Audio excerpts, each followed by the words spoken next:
not spare myself. I am not a perfect man, neither is Michael. A man handled me very roughly. My shoulder is dislocated literally. It's hurting me very badly. I'm in pain all the time. I have never invited anyone into my bed ever. Children love me, I love them. They follow me, they want to be with me. I could never harm a child or anyone. They said Michael Jackson's death was an overdose, a tragic accident caused by a doctor's mistake. But what if that's not the full story? One day and gave the most chilling statement to me.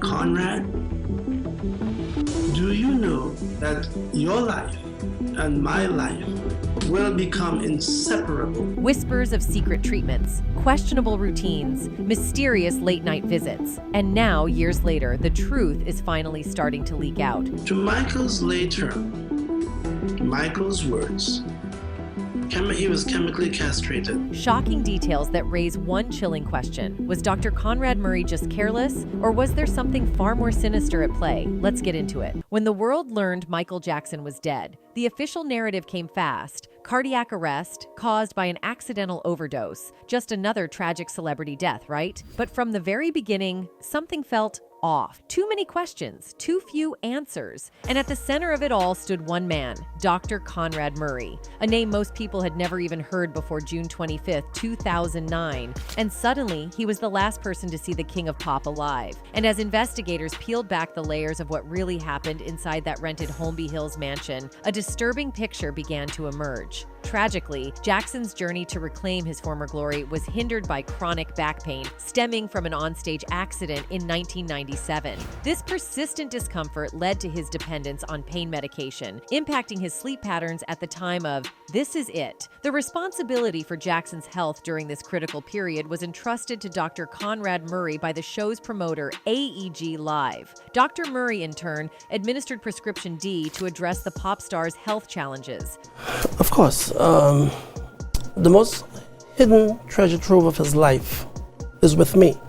But I have protected Michael up till now. Simultaneously, the production crew harbored concerns about Michael Jackson's apparent frailty, particularly given the demanding expectations placed on him. Recognizing the physical challenges of the arduous rehearsal schedule, there was a concerted effort to encourage Jackson to maintain a healthy diet to sustain his energy levels. According to Untouchable, one individual who closely collaborated with Jackson in those concluding days was Ed Alonzo, an accomplished magician tasked with orchestrating large-scale feats of magic for the show. Alonzo attested that on June 24th, just before rehearsals commenced at 9 p.m., he observed what might have been Jackson's last meal, chicken and broccoli. I've said nothing that has been inflammatory about my friend.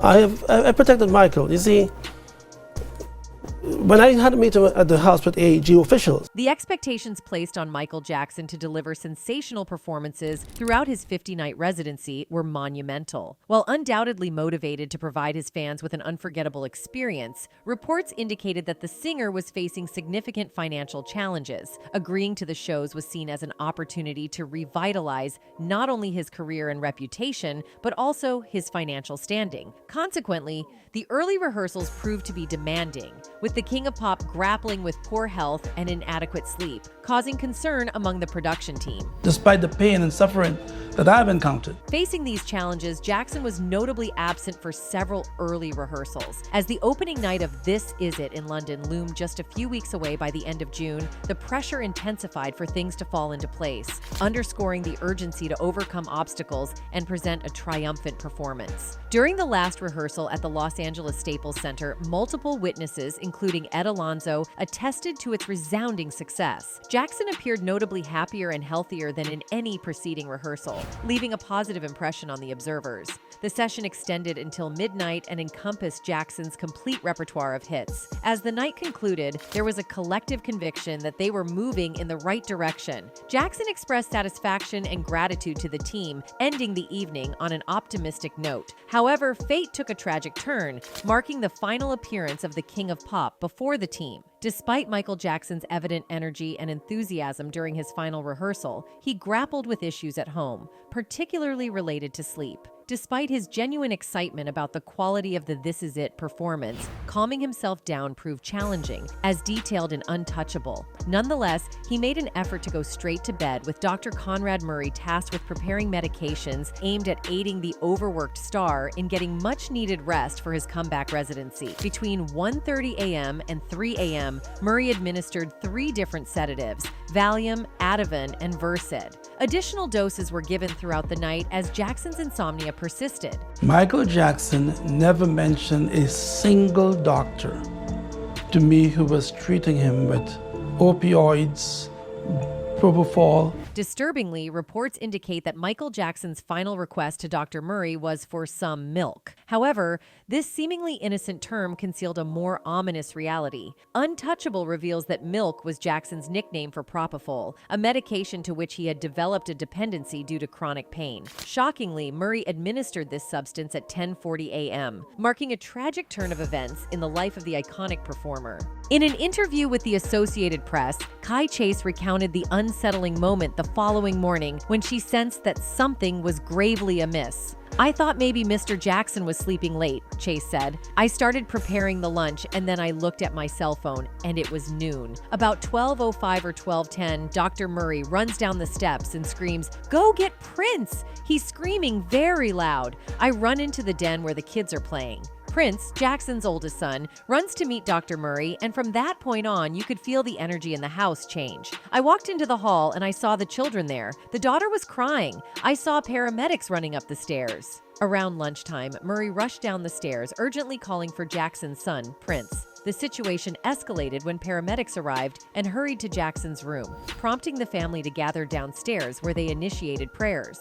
Chase, in a surreal turn of events, was asked to leave the house while Jackson was being transported to the hospital. Chase recalls, "We were all praying, 'Help Mr. Jackson B.O.K.' quote. Then everyone was very quiet." After administering Propofol to Michael Jackson and leaving him alone, Dr. Conrad Murray returned to discover that the iconic pop star was not breathing. Despite his efforts to resuscitate Jackson, who had experienced respiratory arrest, Murray was unsuccessful in reviving him. Upon stepping outside on that fateful day, Kai Chase observed a scene of urgency and distress. Ambulances occupied the courtyard, and a crowd had assembled. Chase, who had been hired by Jackson in March, experienced a unique journey with the pop star. Initially let go in May, she returned to Jackson's service on June 2nd. During her tenure, she noted that Jackson's primary focus was on maintaining a diet centered around fresh and healthy food, not only for himself, but also for the children under his care. She said she prepared meals for the family and occasionally for Murray. She said Jackson was in training for his upcoming shows in London and told her, "You have to take care of me."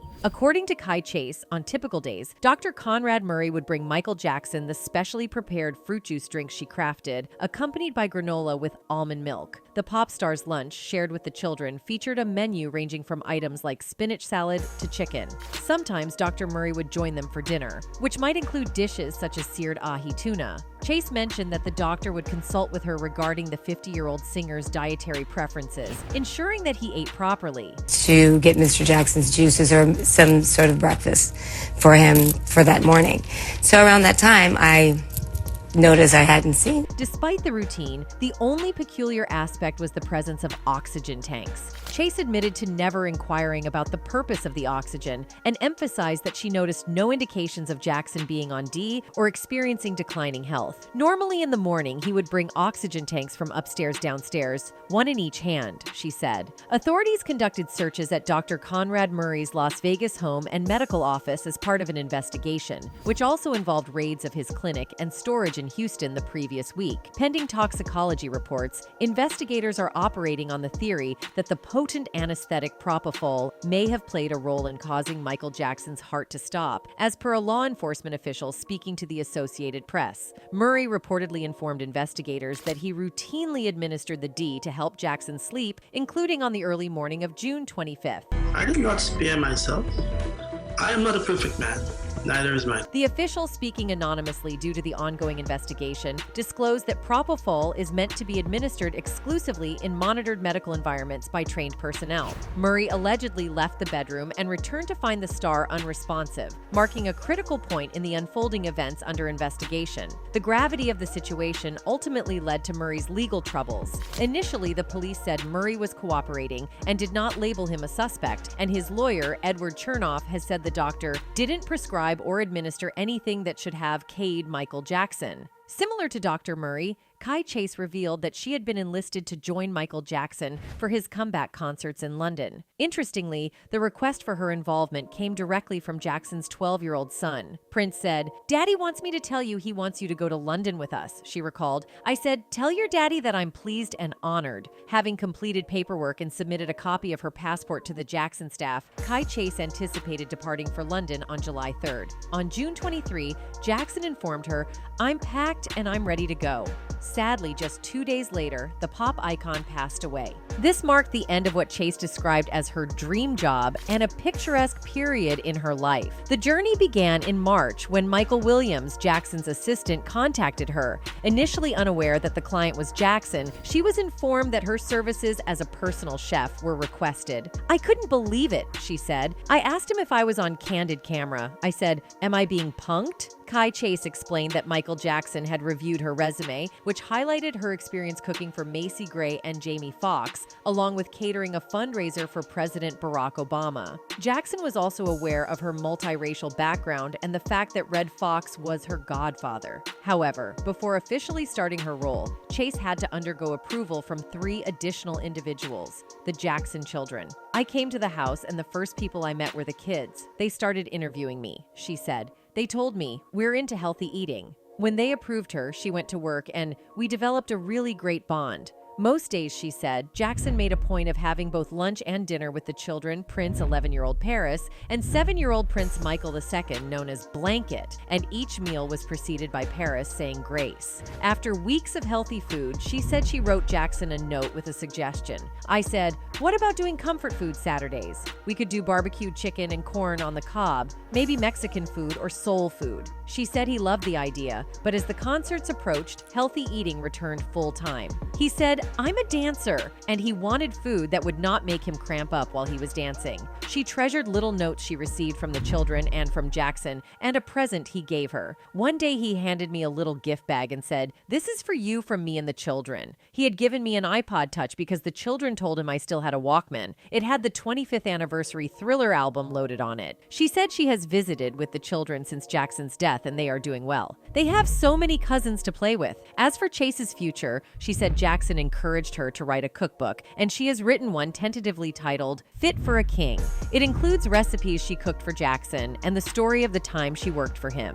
"He was an inspiration to me," she said. 14 years have passed since the sudden death of Michael Jackson at the age of 50, and the basic cause has been established. The 2011 trial that convicted Jackson's physician, Conrad Murray, of involuntary manslaughter revealed that the superstar's demise resulted from a lethal combination of medications in his system, notably an excessive amount of the surgical anesthetic Propofol that Murray administered, a substance Jackson frequently used to aid sleep. During opening statements, prosecutors will argue that Murray showed a reckless disregard for Michael Jackson's life, giving him a lethal dose of the anesthetic Propofol.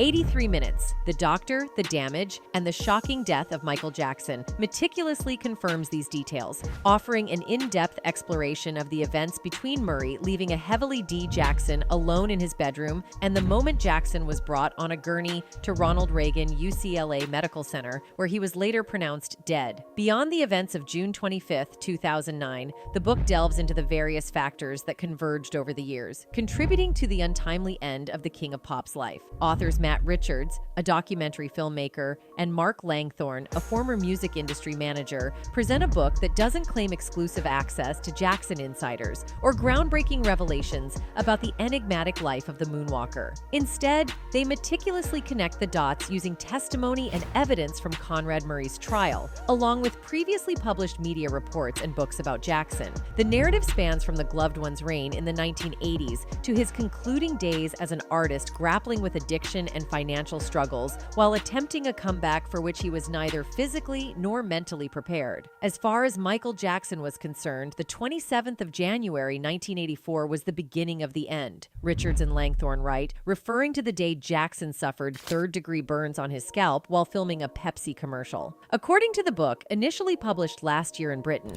the singer was in such pain that he took Percocet, Darvocet, and during his subsequent scalp treatments, large amounts of Demerol, all of which kick-started decades of dependence on narcotics. That dependence, coupled with financial difficulties that would compel him to agree to a demanding string of performances in London in 2009, set the table for Jackson to become more reliant on Murray, a doctor facing his own money troubles. Dr. Conrad Murray was not, nor ever would have been, suited to be the caretaker of a complicated patient like Michael Jackson, the authors state. And from the moment they met, their fate was sealed. In 83 minutes, the recurrent theme is the notion that Michael Jackson's demise was not just a result of Conrad Murray's negligence, but was, in fact, an inevitable outcome. The book suggests that previous doctors who acquiesced to Jackson's desire for substances like Propal and Jackson himself, who seemingly considered himself immune to the associated risks, played crucial roles. While followers of the Murray case and Jackson's fans may be familiar with many of the details, the book's strength lies in weaving all the pieces together into a compelling narrative.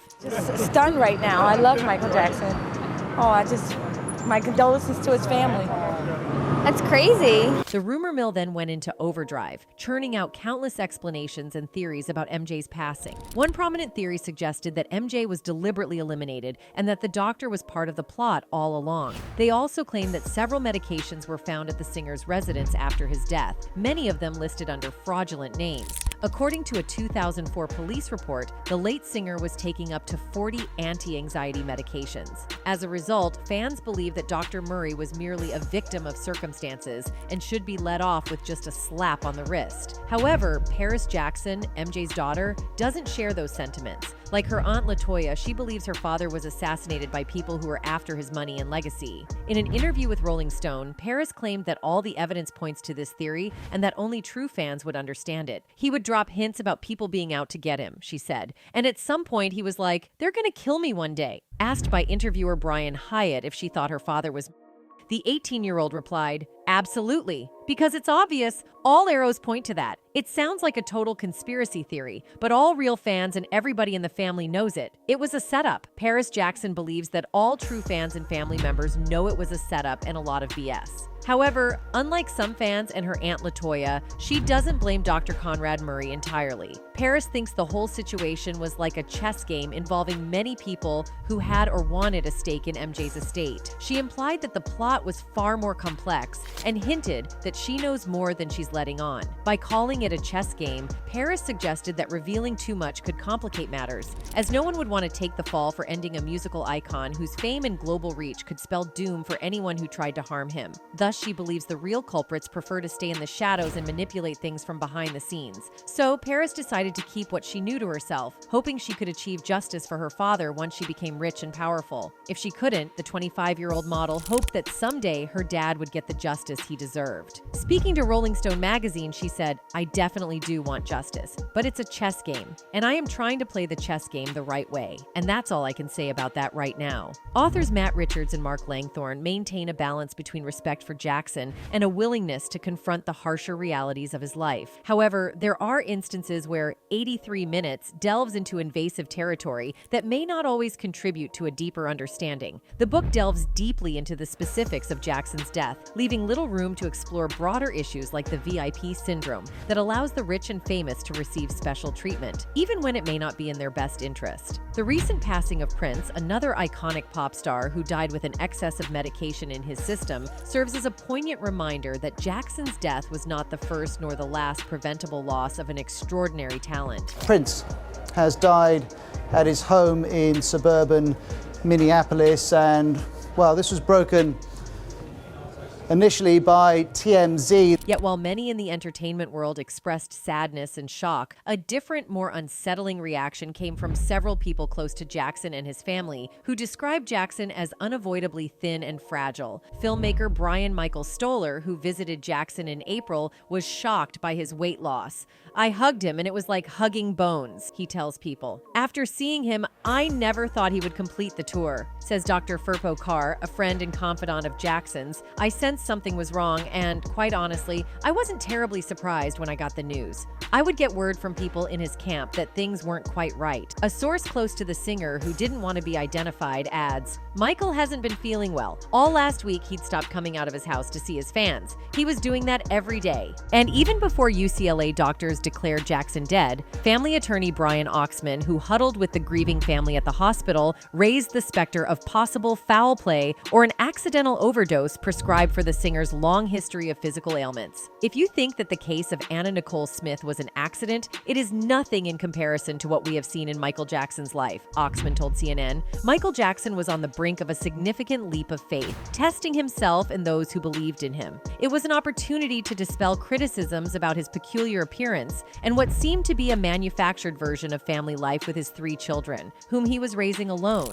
However, some people also believe that at the time of death, MJ was surrounded by harsh allegations. Michael Jackson's life was marred by strange tabloid rumors, beginning with discussions about skin bleaching and hyperbaric chambers as early as the Bad Era in 1987. However, it wasn't until the Dangerous Era that Jackson's increasingly detached and eccentric lifestyle began to significantly impact his career.